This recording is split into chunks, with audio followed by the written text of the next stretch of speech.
Voilà pour le monde des oiseaux un très bon indicateur de la qualité de l'eau.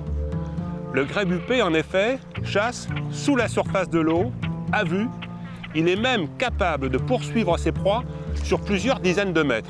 Or, le lac du Bourget, il y a 30 ans, alors qu'il a vécu jusque-là pendant 122 000 ans sans histoire, a connu une crise sans précédent qui allait affecter tout son écosystème. C'est ce qui a permis à cette époque à certains d'écrire que le lac était un véritable cloaque.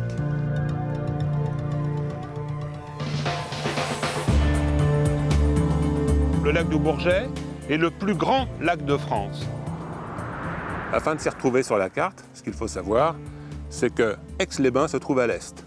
À l'ex-sud, c'est le Bourget du lac. À l'opposé, à l'extrémité nord du lac, c'est le canal de Savières, c'est l'exutoire. C'est le trop-plein d'eau qui file vers le Rhône à cet endroit-là. Pour la petite histoire, il faut se rappeler qu'une goutte d'eau qui arrive par la Lesse à la hauteur du Bourget du lac mettra environ 10 années pour rejoindre l'exutoire. Ce qui donne une indication très forte du volume d'eau contenu par ce lac. On imagine qu'il est supérieur à 1 milliard de mètres cubes. Donc il y a 30 ans, le lac se mourait. Oh, le principe est simple. L'eau usée des ménages, l'eau de ruissellement provenant de l'agriculture, accumule dans le lac des quantités énormes de phosphate.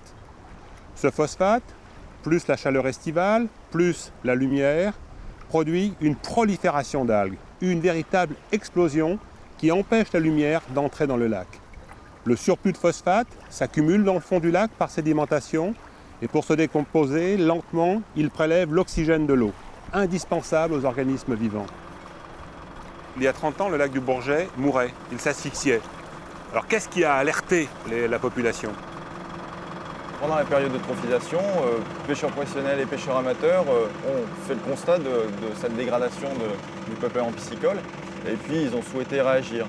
Donc ils se sont associés pour essayer de faire revenir ces espèces nobles au lac du Bourget. Et donc c'est vrai que depuis maintenant une quinzaine d'années, grâce à leurs efforts et grâce aux efforts des élus, des collectivités pour améliorer la qualité d'eau, eh bien on voit une évolution du peuplement piscicole du lac.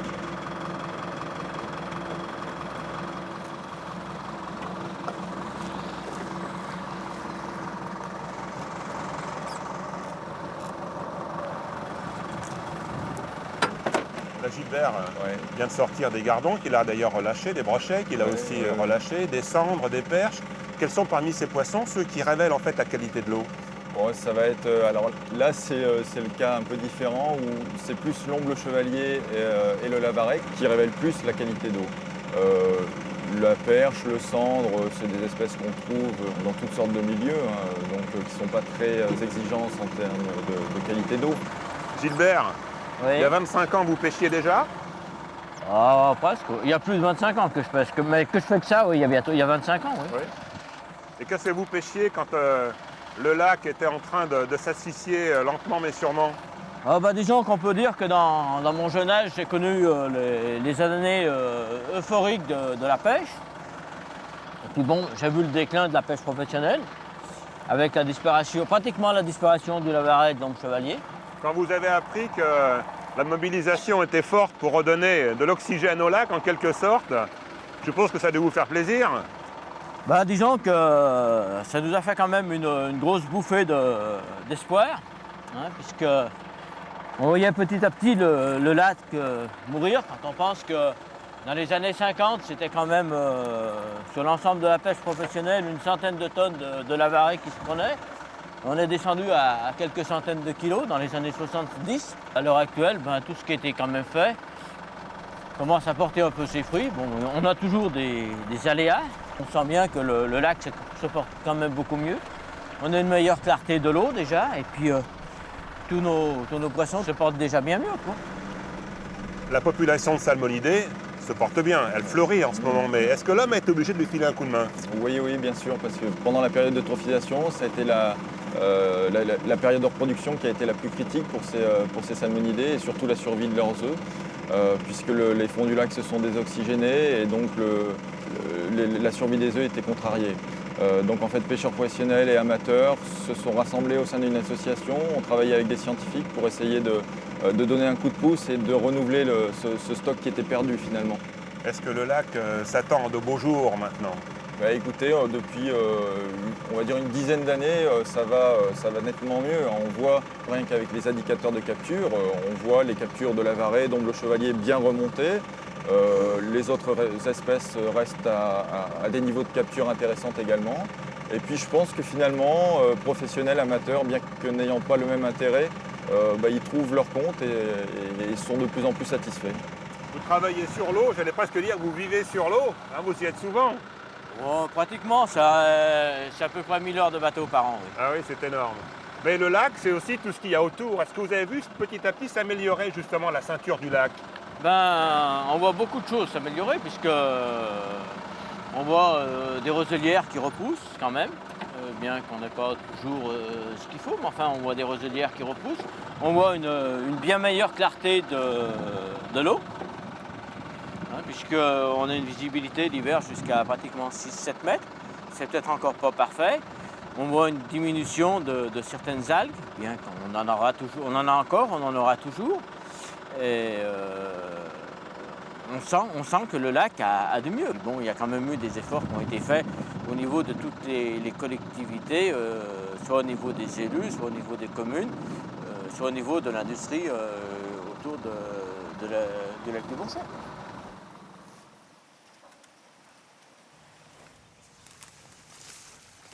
Alors, premier exploit, ça a été de rendre au lac une eau de qualité. Oui. Mais en termes de biodiversité, ça ne suffit pas parce qu'effectivement, il y a ce qui se passe sous la surface de l'eau et il y a aussi ce qui se passe tout autour du lac. Ça en fait partie en fait de cette biodiversité. Alors, quel est le rôle du conservatoire là-dedans? Absolument. Autant la végétation immergée, elle comptait sur la qualité de l'eau, c'est gagné. Autant toute la végétation littorale, elle subit de plein fouet les facteurs physiques. Et donc son problème à elle, désormais, c'est de faire face à la stabilisation du niveau du lac, qui la même année où a commencé l'épuration, a été stabilisé avec un niveau plus bas et quasiment fixe tout l'été notamment. L'homme est présent dans tous ces mouvements, dans la stabilité également de l'eau. Alors, pour ce qui concerne les crins maintenant, justement, votre rôle dans tout ça? Alors quand on a hérité de ces 230 hectares de domaine public à gérer avec le Conservatoire du littoral comme propriétaire ou bénéficiaire d'une cession, eh bien la première tâche ça a été de redonner au lac une partie des roselières aquatiques qu'il avait perdues. Pour ce faire, le plus facile et le plus rapide, ça a été de décaper, dans le cas ici à Aix-les-Bains, 2 hectares de roselières terrestres. Hein, on était dans la terre jusqu'aux genoux avant notre intervention. 10 000 mètres cubes ont été exportés et on se retrouve maintenant avec ces espèces de lagunes qui sont désormais vouées à la végétation, au grossissement des alevins et donc à la biodiversité.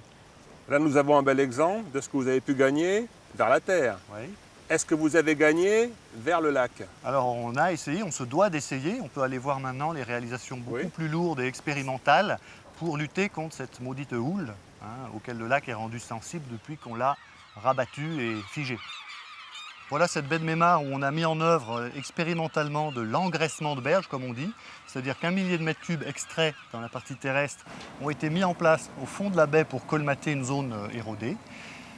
À l'avant de ce stockage de matériaux, on voit dépasser des haies de fascines végétales qui vont empêcher les matériaux de fluer avant que la végétation les fixe.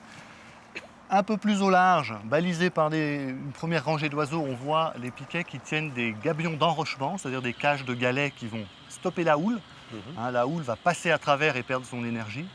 Et puis, encore à l'avant, balisé par les mouettes et les goélands, les piquets de réglementation de la navigation, puisque la zone est interdite à la navigation. Est-ce qu'il y a d'autres lieux comme celui-là, des lieux remarquables par les aménagements que vous y avez faits? Alors le lieu qu'on gère depuis le plus longtemps, c'est le sud du lac, la seule zone protégée du lac du Bourget, le domaine de Butet, où on va aller maintenant. Il y a quelque chose d'étrange dans ce paysage quand même, André. Là. Les roseaux qui normalement devraient être plutôt gris, jaunes, sont ouverts là. Ce sont des jeunes qui démarrent. On a l'impression que c'est une repousse. Oui, exactement. Donc cet étang, on le fauche chaque année pour préserver de l'eau libre pour la vision par le public. Et pour la diversité en oiseaux aussi. Vu la régression dramatique de la végétation littorale, lacustre, On a profité partout, les arrière-marais, ici on est à l'arrière du littoral, nous offrent un peu d'espace disponible pour recréer des roselières. On a procédé soit par décapage, soit par pompage comme ici, où on a mis en eau 8 hectares par pompage. Et par rapport à la vie faune, donc est-ce que vous avez eu d'agréables surprises? Oui, alors un milieu protégé comme celui-ci, très végétalisé, peu profond, hein, on n'est pas du tout dans un milieu lacustre, on est dans un étang. Ça attire tous les canards et tous les ronds d'Europe. Hein. On a eu des gros succès avec l'aigrette garzette à partir de cette année. Donc, on avait baptisé l'étang étang des aigrettes, donc c'était prémonitoire. Elle vous est reconnaissante. Voilà, le baptême est parachevé. Il y a aussi, ce que je vois là, c'est quoi? C'est un castagneux, ça? C'est un grèbe castagneux, c'est ça? Un grèbe castagneux, voilà, qui a déjà son plumage d'hiver, qui fouille les fonds où toute cette végétation broyée est très très riche en petits crustacés, en insectes aquatiques. Oui, c'est pas banal comme comportement quand même. Voilà, il a trouvé une manne alimentaire. Hein, c'est moins gros que des petits poissons qui consomment volontiers, hein, donc ça demande de s'en occuper beaucoup plus, d'où son énergie là. Mais il doit faire le plein assez vite. C'est tout petit mais efficace. Hein. C'est un butor, ça, André? Oui, le butor étoilé. Chaque hiver, on a au moins 3 individus réguliers. Ah ouais. Il s'est un peu trompé, lui, là, quand même, parce qu'il est camouflé pour être dans les herbes sèches, dans les plantes sèches, les roseaux secs. Et là, il est dans le vert, donc finalement, on le repère pas mal. Au niveau camouflage, effectivement, il est plus raccord. Il est plus raccord, non. Le butor étoilé doit être très, très, très heureux de la capacité qu'ont les hommes à recréer des milieux comme celui-là. Parce que voilà un oiseau qui a absolument besoin de la roselière. C'est là qu'il nidifie, c'est là qu'il se nourrit, c'est là qu'il est parfaitement protégé des intrus. Mais le butor, autrefois, inquiétait les hommes parce qu'il aimait un chant qui ressemble à une corne de brume, un chant lugubre. Et au Moyen-Âge, on pensait que ce chant correspondait à des voix de gens surhumains, à des êtres extraordinaires, sortes de revenants, qui attiraient les hommes dans les roselières pour les dévorer ou pour les perdre. Dans un paysage reconstitué comme celui-ci, on peut parler de milieu reconstitué. Oui. Alors les oiseaux ont leur place, mais bon, ils arrivent par les airs. Et toutes les petites bestioles qui ne savent pas voler, qui ne peuvent pas voler, comment est-ce qu'elles arrivent jusqu'ici? Alors il y a celles qui étaient déjà présentes au lac, comme le triton palmé, le crapaud commun, des petits mammifères. Donc eux, ils ont investi les lieux assez vite. Et puis, il y a les animaux disparus, comme la cistude, hein, notre tortue aquatique, qui ne serait jamais venue si on ne l'avait pas réintroduite. Et on en trouve maintenant? Elle a été réintroduite en 2000 grâce à un programme européen. Et on se trouve actuellement sur les lieux reconstitués pour leur nidification. On a façonné les petites dunes, comme on les appelle ici, de manière à ce qu'elles aient un bon versant sud, bien exposé au soleil, qu'on entretient par un pâturage intensif tout l'été pour que l'incubation se passe bien. Est-ce qu'elle a de la concurrence, la cistude, sur le terrain? Alors bien avant qu'on la réintroduise, il y avait déjà en masse la tortue de Floride, hein, relâchée par des aquariophiles excédés par cet animal encombrant, qu'on piège activement pour essayer de décrémer tout ce passif de dizaines de grosses tortues de Floride présentes, qui sont une concurrente directe. Oui. Et puis malheureusement, ce dont on s'est aperçu, c'est que cette tortue de Floride, malgré son nom, est capable de se reproduire avec succès sous nos climats. Donc il y a une course contre la montre entre la tortue cistude qu'on réintroduit et la tortue de Floride qui, elle, a déjà quelques longueurs d'avance. Et c'est vraiment un effort constant de piégeage de tortue de Floride et de sensibilisation du public.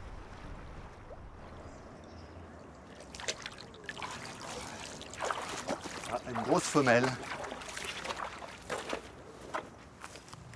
Il y en a des plus grosses que ça encore dans le lac? Oui, on a atteint 2,8 kg. Là, celle-ci doit faire 2,5 kg. Alors c'est un gros prédateur quand même.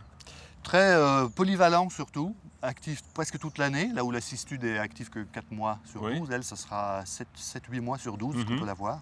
Donc elle occupe le terrain, hein. Il n'y aura pas d'agression directe sur la cistude, mais il y a une compétition permanente et gagnant sur tous les plans en permanence. Elles habitent la même niche écologique en fait. Hein. Voilà. Oui. Donc les tortues de Floride, on est prié de les laisser là où elles se trouvent, et en tout cas, on ne les relâche pas dans la nature. Voilà, et puis pour ce qui est de la Savoie, on nous les amène.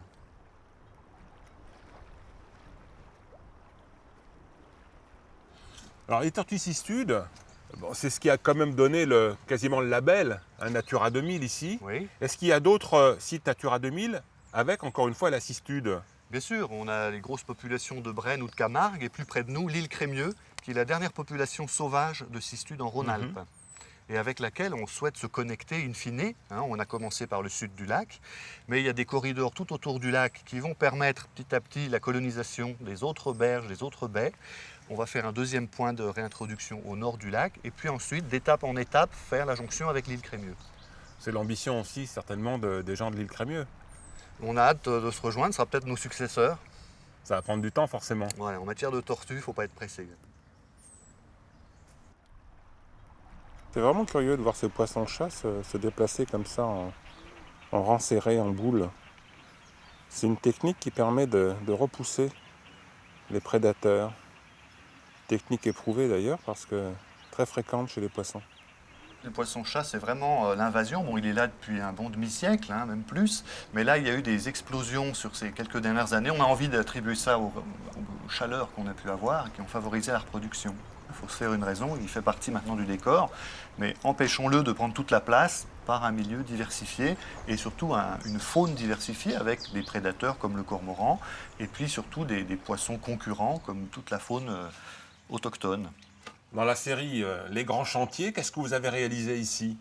Alors ici, le conservatoire a construit 3 îlots en rochers, cailloux, sable, de manière à freiner l'érosion par la houle. Autrefois, lorsque le lac était très fluctuant, il y avait une absorption, il y avait des variétés, des événements de cicatrisation possibles entre deux tempêtes, alors que maintenant le niveau est toujours le même, beaucoup plus bas qu'avant. Donc l'érosion de la végétation, des sédiments est très très active, il a fallu la freiner. Et depuis qu'on a mis ces îlots, on observe un redémarrage de la sédimentation. La végétation, donc, on espère qu'elle va pouvoir prendre pied, mais pour accélérer le processus, on a mis en place ces plantations de roseaux, de cyrpes, de nénuphars, qu'on a bien sûr protégées contre la houle avec les îlots et contre les oiseaux, parce qu'au démarrage, ils sont très très appétants et très vulnérables, notamment vis-à-vis des foulques. Et qui s'en régalent. Qui s'en régalent. Il y a un jeu de matériaux, de végétation qui fera qu'on aura un paysage certainement morcelé avec des plages d'eau libre, des plaques de nénuphars et puis la roselière qui devrait reprendre une partie des 50% qu'elle a perdu en un demi-siècle. Les grands gagnants au départ, ce seront premièrement les poissons, pour le frais comme pour le grossissement des alevins, donc les piscivores par la suite, et puis également les oiseaux pour ce qui est du camouflage de leur nid, les grèbes, les poules d'eau, les râles d'eau, ou pour leur vie tout simplement, comme le grand butor, le petit butor, le blongios.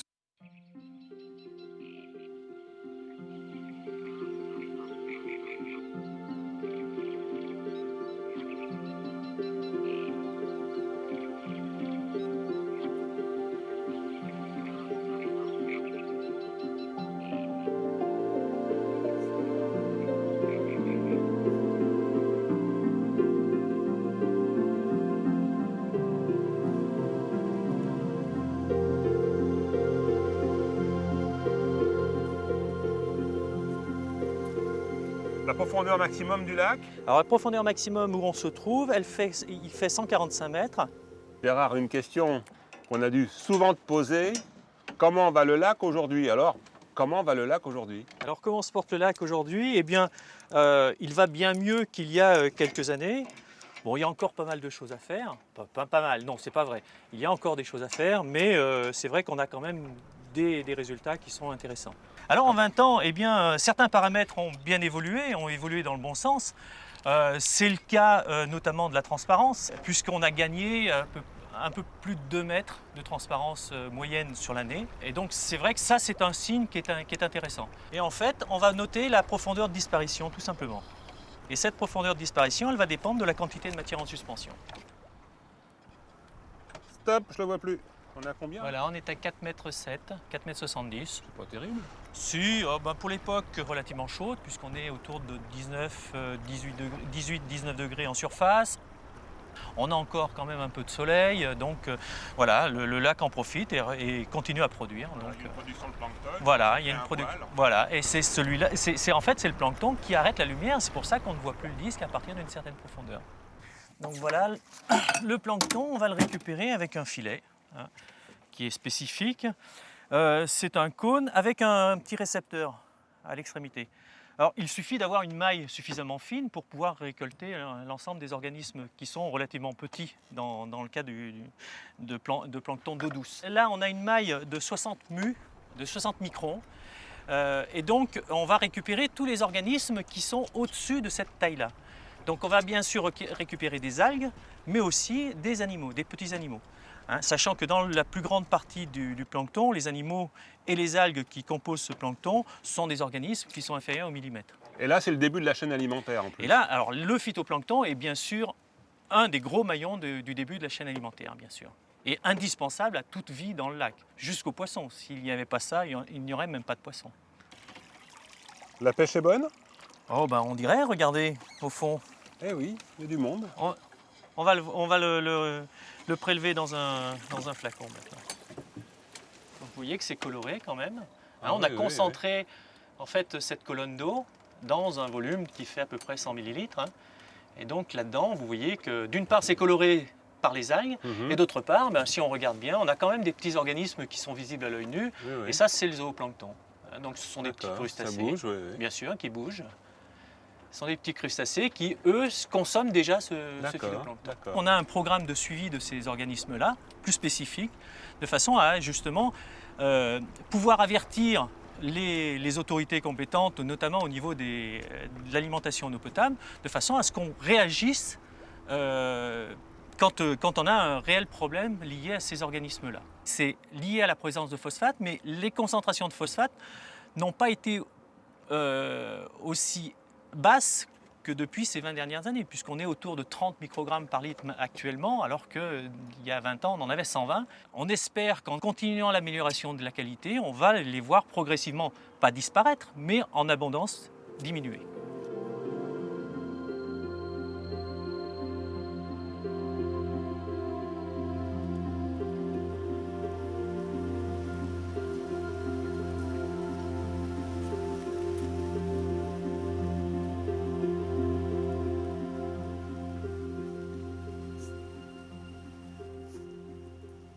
André, en quelques décennies, les hommes, à cause du progrès, ont failli tuer le lac. Mais de la même manière, en une vingtaine d'années, grâce au progrès et à leur mobilisation, ils ont pu le restaurer. Maintenant, le lac revit. Alors, une question me vient à l'esprit comme ça, depuis quand les hommes habitent autour de ce lac? On a pas mal de traces autour du lac du Bourget, mais aussi autour des autres lacs subalpins. Actuellement, les plus anciennes traces d'une occupation véritablement sédentaire datent de 3840 avant Jésus-Christ, hein, donc il y a près de 6000 ans. Il faut s'imaginer effectivement un lac pratiquement identique à celui qu'on voit maintenant, avec peut-être 3 ou 4 mètres d'eau en moins. Ils sont installés là, sous 3-4 mètres d'eau.